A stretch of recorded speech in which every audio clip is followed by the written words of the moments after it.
Jutay lang ang nakabalo pero Hilo ang nakapatay kay Magellan. Yes, the Magellan of our history books at tong Magellan versus Lapu-Lapu Battle of Hilo ang nakapatay sa iya. Specifically, poisoned arrows. Natirohan siya sa tiil. Kay tiil lang ang wala protection, di ba, sa pag-battle nila. Kay may ano na, may cover man nga metals nga metal armor ilang nga ulo kag ilalawas. Ang tiil wala. Naigo sa sang poison arrows sa tiil. Tapos natumba siya face down. Sa ikaduwa nga igo sa poison arrows. Una, naigo siya, atras sila. Tapos, sang atras sila, naigo pagid sa another one. Natumba na siya. Sang natumba na siya, dito na siya ginpulihan sa mga natives. Which means that ang panghilok is part of the Visayan culture. Hindi ta siya dapat ikahuya. Bagkos, feeling ko, dapat ta siya i-explore. Kaya pwede ta siya himo negosyo. May hiloan ka mo.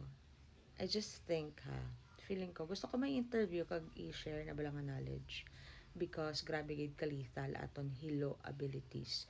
So, hindi lang taga Bulanon, no, kay permi lang ma-brand ang taga Bulanon.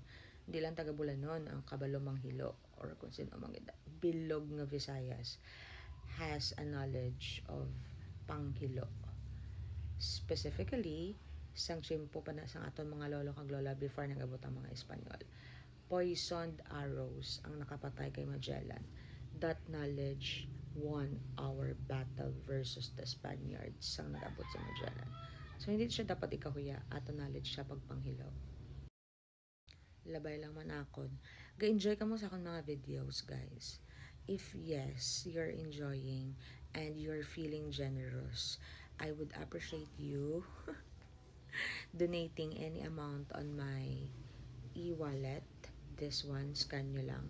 Any amount, piso, 5 pesos, 10 pesos, 100, 500, any amount will be appreciated. Kaya may gusto ko nga baklon nga libro about Visayas, culture, and literature. Pero malmahal siya. Kag, I can save money for it, but it will take time. Kag, syempre, if I can buy it very soon, i-share ko man sa inyo Japon ang knowledge, 'di ba? So, yun, if you're feeling generous and you're enjoying my videos, you can show your appreciation by donating any amount.